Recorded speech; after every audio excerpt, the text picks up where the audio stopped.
All right, hi there, everyone. Welcome to this very special edition, Bleav in Bills. Adam Benigni, WGRZ TV, Sports Talk Live, Buffalo, and Glover Quin, a former Lions safety, Lions and Texans defensive back. He is a host of Bleav in Lions here on the Bleav Network. Glover, nice to see you. Thanks for your time. Man, glad to be here. All right. This is being billed by many as, well, a Super Bowl preview, obviously, maybe the game of the year in the NFL. There's always hype associated with these types of matchups during the regular season, right? That comes with the territory. But really, I mean, you're talking about two very special football teams here. What's your take on the magnitude of this matchup? I think it's a huge game. I think it's a huge game for both teams. I think there's a lot on the line for both teams, even though it's so late in the season and the Lions are, 12-1 right now. The Bills are right up there.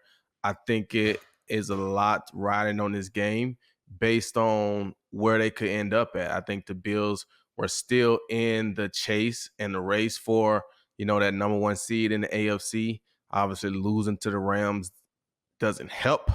So they're going to be eager to get back and hope that the Chiefs can lose one of these close games at some point, and they can get back into that race to where they're competing for that number one spot in the AFC. And the Lions are in the same boat. They're 12-1 right now, but the Vikings are right there behind them, and they got a showdown with the Vikings in Week 18 of this season. So they need to win to keep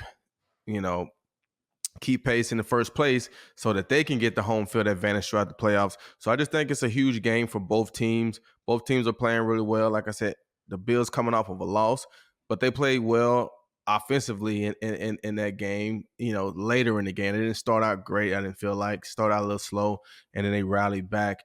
But the Lions have been doing the same thing. They haven't been playing, great. They've, had some close games, finished off sluggishly on Thanksgiving against the Bears. And so I think it's just going to be a really, really, really good game. And I'm just glad it's in Ford Field and not Buffalo, so we don't have to deal with the elements. We can just get a good, clean game with two good football teams and see how it turn out. Yeah, as we speak, as we record this here on this Thursday, Orchard Park is getting whacked again with lake effect snow. You know, so Yeah. Ford Field seems like a good alternative for this one. And there's a history where they've moved Bills games in the past to Ford Field because of the elements here. So it's a terrific matchup. We're going to get into some of the nuts and bolts and kind of the X's and O's here in just a minute. First, quick word from the sponsor. Bet Online is the world's most trusted betting platform and your number one source for everything football. Head to the website today. Get in on the action. Bet Online. The game starts here. Adam Benigni, Glover Quin of Bleav in Lions as we look ahead. Sunday, 4:25, Ford Field. 10-3 Buffalo. 12-1 Detroit. Let's talk about the matchup. You know, the headline of this is going to be the matchup between these two quarterbacks, right? Both MVP candidates. Allen, arguably the leader in that race right now. Goff has put together the best season of his career so far. Compare and contrast the two. As a former defensive back, having to defend against guys like this, what's your take on each of them and what makes them special? I mean, the thing about Josh Allen that makes him tough is, for one, he has a huge arm. He can throw the ball the length of the field, seems like, but he's also is a threat with his legs.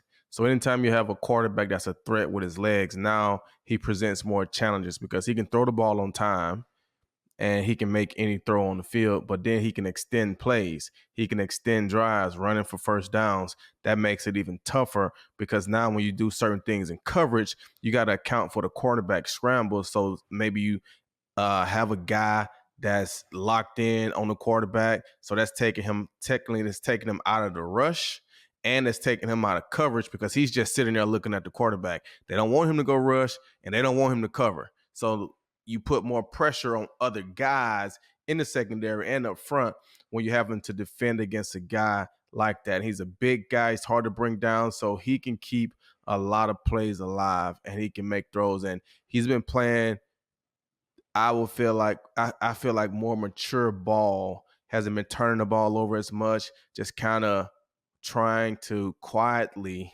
although he's playing very loudly, Mhm. win football games. And that's what he's been doing.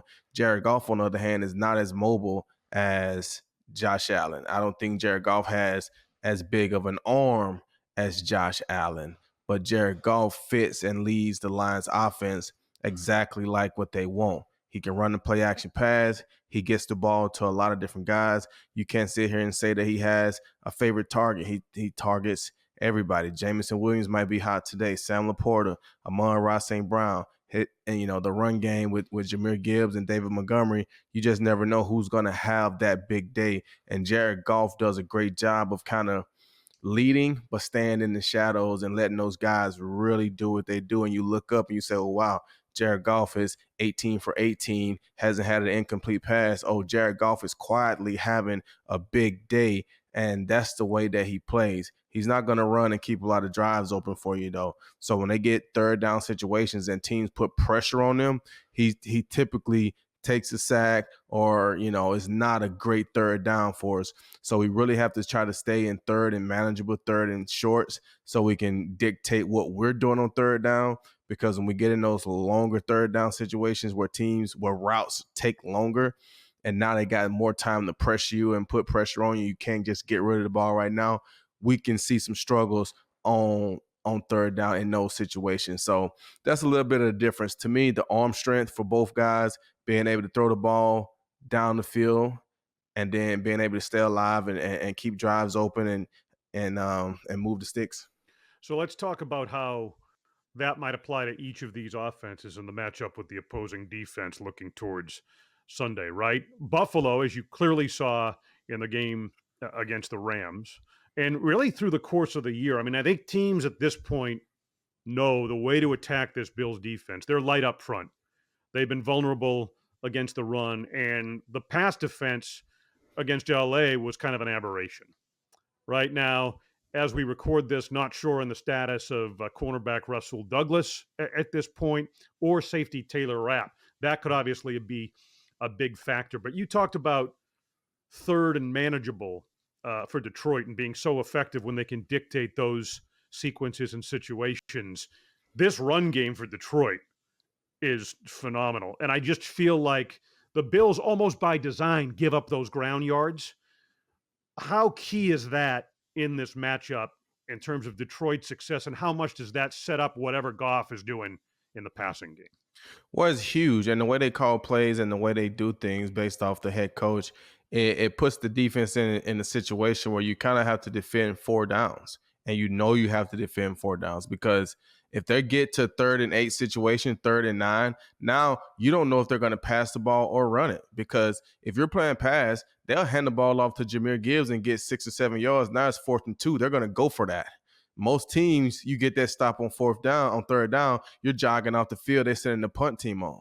This team, no, it's 3rd and 8, 3rd and 9. Now you're having to play coverages, you having to play defenses to try to keep them in 4th and 8. So you're having to try to stop the run along with shutting down the pass. So that just puts you in different things. When you know it's only going to be a pass, you can play certain coverages and not even have to worry about the run. And when you know it's going to be a run, you can do different things to stop the run. But the Lions put you in those situations and you know they're going to go for it on 4th down. So you have to try to stop 4 downs. That is a lot. But it also helps the line when it comes to the play calling because now they're getting to dictate the terms. Hey, this time on 3rd down and 8, we're going to throw it. Next time we're going to run it because we know we're probably going to go for it on 4th down. And so that whole dynamic of the way that they play, it has changed the play calling offensively for them, but I think it affects the play calling defensively for the other teams. And if the Buffalo Bills can't stop Jahmyr Gibbs, David Montgomery, it's going to be a long day because that's how they thrive. Amon-Ra St. Brown, he's not beating people deep down the field a lot of the times. He's living across the middle, on the sidelines, the corner routes, the play action pass. He's living on that. He gets in there, he blocks. You lose him in there with those linebackers, and next thing you know, he's popping out with a 15-yard gain. You know he's coming through in a clutch moment to make a big-time pass. It's happening, but it's all coming from the run game, and that's going to be a big key. If the Lions have lost one game this year, and that game was against the Tampa Bay Buccaneers, and Jared Goff threw the ball 57 times. They did not establish the run game from the very beginning. They came out giving the Bucks a lot of credit for, I guess, their run defense, and they didn't even try to establish it. They tried to play action, and they lost. And every other game, for the most part, they've really relied on their run game and let that dictate what we're doing on offense, and they've been successful. See, I feel like that factor right there, as I look at the matchup between these two teams, and there were some advantages and disadvantages, but I feel like that the Detroit's ability and Buffalo's vulnerability in the run game might set. I think that swings the outlook in Detroit's favor. I give it that much weight. Do you? I do. I think, the way that they're going to run the ball, if the Buffalo Bills can't slow them down, they're going to run it every play. And by doing that, they're going to control the clock. They're going to limit your possessions. Not as going to force you to have to score. That's going to force you to push the ball down the field. And the safeties that they have, Kirby Joseph, who's leading the NFL in interceptions right now. Brian Branch, who is playing phenomenal as a safety as well. It's going to give those guys opportunities to make plays on the football. And when you get turnovers, which Kirby Joseph hasn't had it, I don't even think the Lions have had an interception in the last 2 games. I know Kirby hasn't had one, and Brian hasn't had one. So they're due. They're due. It's been 2 or 3 games. It's time. And if they can get the Bills in those situations where they have to push the ball down the field and really try to maximize those limited possessions, because the Lions are having 8, 10, 12 play drives, just running the ball all the way down the field, play action and possession passes, it could get real interesting. Yeah. It can get real interesting. But we also saw last week what Josh Allen can do, and, 6 touchdowns accounted for. So they're going to have to do that to keep him off the field, because he can be a dominant factor. Yeah, I see that as being so central to how this matchup plays out. It's the Lions with the top scoring offense in the National Football League. Buffalo is at number 2. And so let's look at that side of things. You just talked about Allen, and we've seen you in a previous comment said something that Sal Mayorana, my usual partner on this show, and I have hit on numerous times. We think this is the most refined, mature version of Josh Allen that we have seen. He's not having to do all these extreme things. He's not having these extreme statistical games, which he has in the past. We know he has that talent, right? But that came in large part as a result of him having to make up for some other shortcoming on the football team. I think the Bills were a more complete team than they've been. Interesting how they move on from Stephon Diggs. They needed to add some explosiveness. They definitely missed him early on, but they go get an Amari Cooper, who now seems to be hitting his stride a little bit, overcoming a wrist injury. And so that's added a dimension to the passing game, that downfield threat that I think they lacked in moving on from Steph Diggs. They can run the ball very well, right? James Cook being the lead back, but they have options there. And their offensive line has been pretty good, and they can get upfield, and they can be – Shakir is a terrific receiver with yards after the catch. So he does have some options, and if he can get Keon Coleman, the rookie receiver, back, and the tight end Dalton Kincaid, they seem to be trending toward playing.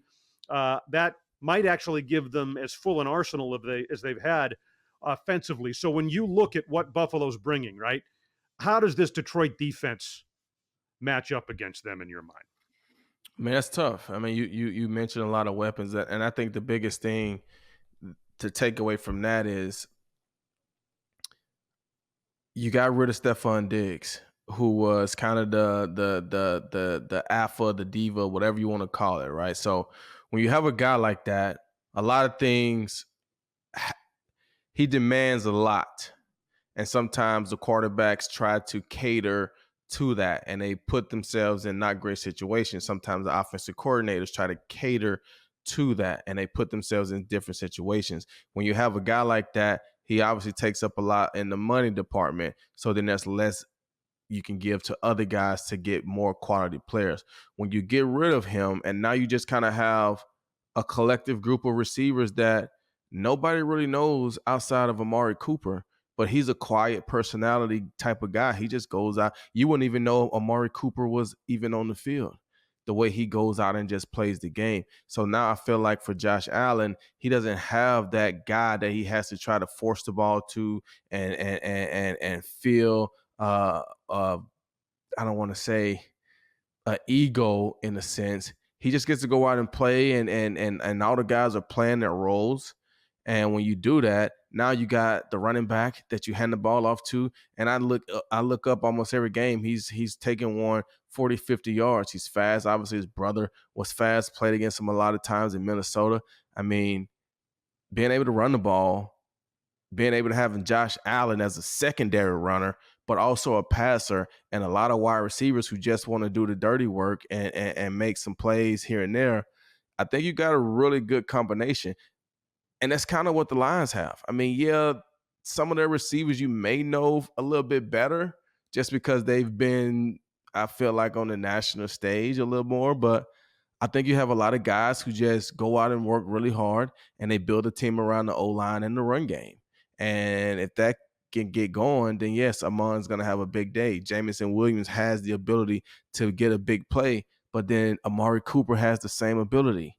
You know, the like it's very identical. And so when you have teams that are so closely matched off personnel, like you said, if they can get Kincaid back, if they can get Keon Coleman back, they're gonna have a full arsenal of guys, receivers. You know, we're gonna have to match up with Keon Coleman. He's a big body. Obviously, I mean, I've seen him have a couple of drops earlier in the season and things like that, but he's a big body, talented guy. Kincaid, Amari Cooper. You know, our corners, Carlton Davis has been playing well lately, turning the ball over.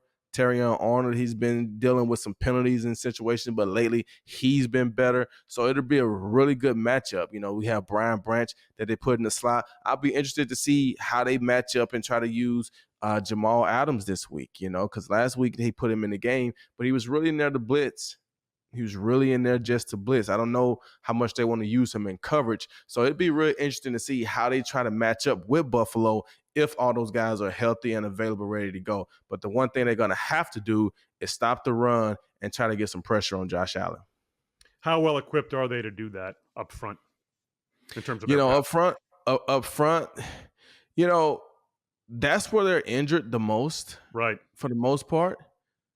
But the guys that they're putting out there, they're getting more pressure now than it seemed like. You know, earlier in the year, I think we were getting it confused because Aiden Hutchinson was causing a lot of pressure. Sure.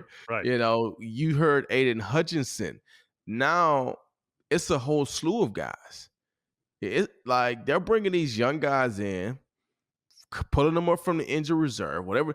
And these guys are hungry. They're young. They're fast. I mean, they had a defensive tackle last week. I think his last name was O'Connor.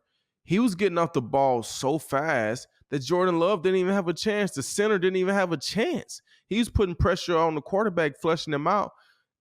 And it's like, who is this guy? You know, and you have these guys who are, you know, when you get to this part of the season, you got guys that's been on practice squad, guys that's been backups, and they're finally getting a chance to play. I mean, I got my first start because somebody got hurt. Somebody got hurt. I got my first start, and I was able to go out and play. And I played and started every game the rest of my career.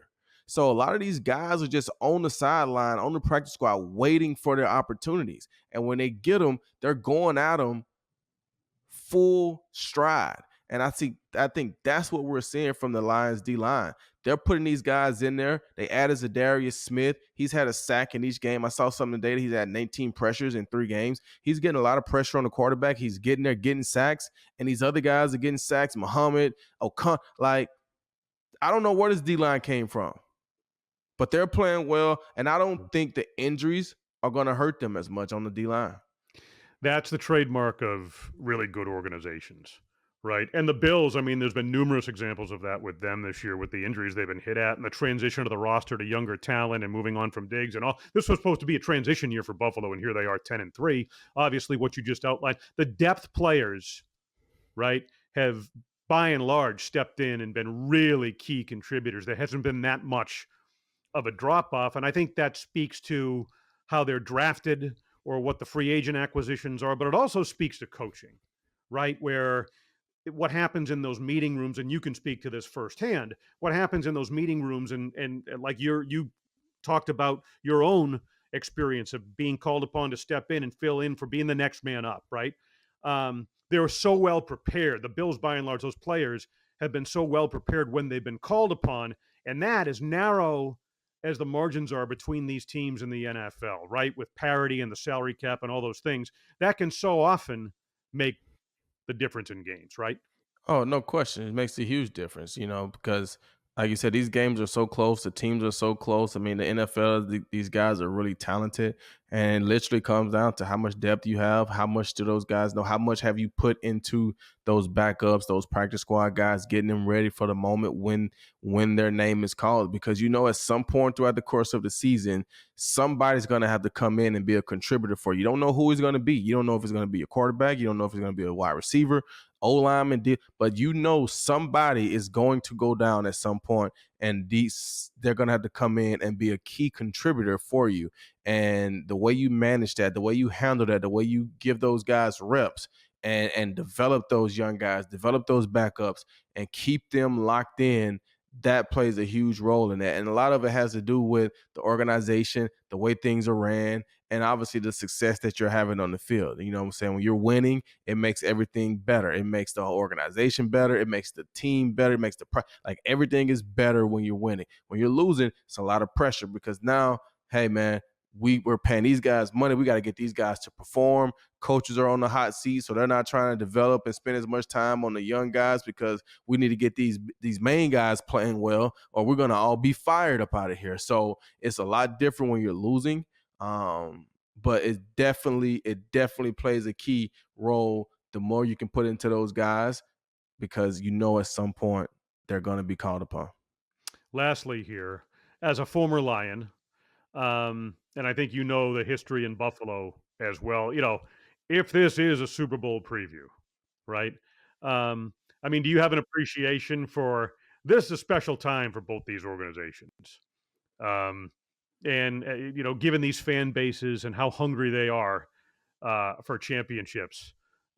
Just from your perspective, having suited up and played for Detroit, being familiar with Buffalo and the early '90s, what happened then, coming up short. I mean, what's your reaction to that? And I think a lot of that, if this is a Super Bowl preview, a lot of that hype has to do with what could potentially happen and be historic for one of these cities. Yeah, I mean, I think for America, it would be great to have the Lions and the Bills in the Super Bowl because it would be like the great story of hope for everybody in America to just keep pushing because, like you said, going back to the 90s, with what the Bills dealt with, getting there 4 years in a row and losing, and now being able to have an opportunity to go back. And then for the fans in Detroit who've never experienced a Super Bowl, never even made it. And so for them to have that opportunity to enjoy this ride, to have a team to cheer for that they're proud of. I mean, I see more Lions fans than I've ever seen. Even when I played, I mean, they're everywhere. They're everywhere. And for them to be excited about the team, for them to have the success that they're having there, the city deserves it. They've put a lot of money into revamping that city, and it's a beautiful city downtown. Um, they deserve it. Buffalo deserves it. This is a Super Bowl preview. I think the one thing that you will get from this game will be two teams that are really good, two teams that are really hungry, two teams that really, really, and I'm not saying other teams don't want to win the Super Bowl, but you got two teams that are really, really fighting to do something very historical for their cities, and the fan bases are behind it. And I think it's a beautiful thing for the NFL, and I think it's a beautiful thing for America. Yeah, I couldn't agree with you more. Going to be a special afternoon, Ford Field in Detroit. Looking forward to being there as part of WGRZ's coverage. Glover, thanks so much for your time. Really enjoyed having the opportunity to talk with you. And I know I speak on behalf of Sal Majorana, my usual partner on this show, who couldn't be with us today because of technical reasons. But really, terrific insight and really appreciate your time. Thank you, man. Thank you for having me on. And I hope you enjoy Ford Field. It's a beautiful, beautiful stadium. And let's hope for a good game. Yeah, I think it's going to be a great one. I've always enjoyed Ford Field every time I've had the opportunity to go there. And Glover Quin, you can check him out. Bleav in Lions here on the Bleav Podcast Network. So for Glover and Sal Mayorana, this is Adam Benigni, WGRZ TV, Sports Talk Live Buffalo. Thanks for being with us on this special pregame edition. Bills Lions, 4:25 kickoff Sunday. Bleav in Bills.